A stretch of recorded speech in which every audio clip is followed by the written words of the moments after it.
नमस्कार. भारताच्या नकाशावर नजर टाकली की नाही, एक प्रचंड मोठा असा त्रिकोणी भाग लगेचच आपलं लक्ष वेधून घेतो.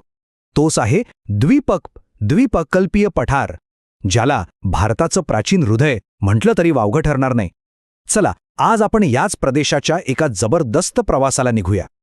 आणि आपला हा प्रवास सुरू होतोय एका थक्क करणाऱ्या आकड्याने, तब्बल 16 लाख चौरस किलोमीटर.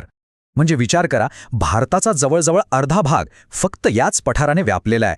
केवढा प्रचंड विस्तार आहे हा. मग हे पठार म्हणजे नेमकं आहे तरी काय? अगदी सोप्या शब्दांत सांगायचं झालं तर हा भारताचा सगळ्यात मोठा आणि सगळ्यात जुना भौगोलिक भाग आहे. इतका जुना की याची मुळं थेट गोंडवाना नावाच्या एका प्राचीन महाखंडात सापडतात. म्हणजे त्या काळात जेव्हा आजचे सगळे खंड एकमेकांना जोडलेले होते. आता याचा विस्तार बघा.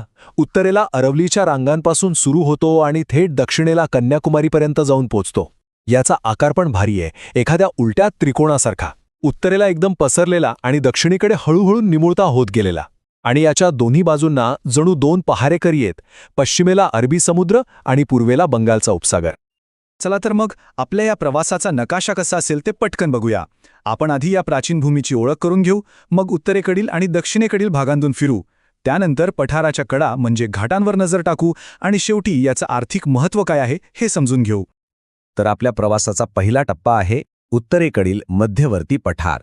इथूनच आपण या विशाल भूभागाला समजून घ्यायला सुरुवात करणार आहोत. तर या भागात काय काय पाहायला मिळतं? इथे आहेत विंध्य आणि सातपुड्याच्या प्रसिद्ध रांगा, ज्यांनी खरं तर भारताला उत्तर आणि दक्षिण अशा दोन भागांत विभागलं आहे.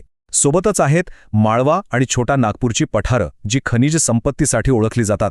आणि हो, या संपूर्ण प्रदेशाला जिवंत ठेवतात त्या नर्मदा, तापी आणि दामोदर सारख्या महत्त्वाच्या नद्या. चला, आता नर्मदा नदी ओलांडून आपण थेट दक्षिणेकडे जाऊया, जिथे पसरलेलं आहे ते अफाट विशाल दख्खनचं पठार. तर या दख्खनच्या पठाराच्या उत्तरेला कोण आहे? महादेव, मैकल, अमरकंटक आणि राजमहलच्या टेकड्या. ह्या सगळ्या मिळून जणू काही दख्खनच्या पठाराची एक नैसर्गिक सीमाच तयार करतात, जी त्याला उत्तरेकडच्या पठारापासून वेगळं करते. बरं, आपण पठाराच्या मधोमध तर फिरलो, आता जरा त्याच्या कडा कशा आहेत ते पाहूया. या कडा म्हणजे दुसरं तिसरं काही नाही तर आपल्या सगळ्यांच्या परिचयाच्या असलेल्या पर्वतरांगा, पश्चिम आणि पूर्व घाट. आता यातली गंमत अशी आहे ना, की हे दोन्ही घाट खूप वेगळे आहेत. पश्चिम घाट कसा अगदी एका सलग भिंतीसारखा उभा आहे, उंच, मजबूत. पण पूर्व घाटाचं तसं नाही. तो अनेक नद्यांमुळे जागोजागी तुटलेला आहे, विखुरलेला आहे आणि त्याची उंचीही तशी कमीच. पण हो, एक गोष्ट मात्र सारखी आहे. दोन्ही घाट आपापल्या समुद्रकिनाऱ्याला अगदी समांतर जातात. आणि एक खास गोष्ट, आपल्या महाराष्ट्र आणि कर्नाटकामध्ये पश्चिम घाटाला एक खूप सुंदर नाव आहे, सह्याद्री. हे नाव तर आपल्या सगळ्यांच्या ओळखीचं आहे, नाही का? पश्चिम घाटाच्या उंचीची कल्पना यावी म्हणून हे बघा. अनैमुडी नावाचं शिखर तब्बल 2665 मीटर उंच आहे. आणि हे फक्त पश्चिम घाटाचं नाही, तर संपूर्ण दक्षिण भारतातलं सगळ्यात उंच शिखर आहे. आता याच्या तुलनेत पूर्व घाटातली शिखरं उंचीने थोडी कमी आहेत. इथली मुख्य शिखर म्हणजे आर्मकोंडा आणि महेंद्रगिरी.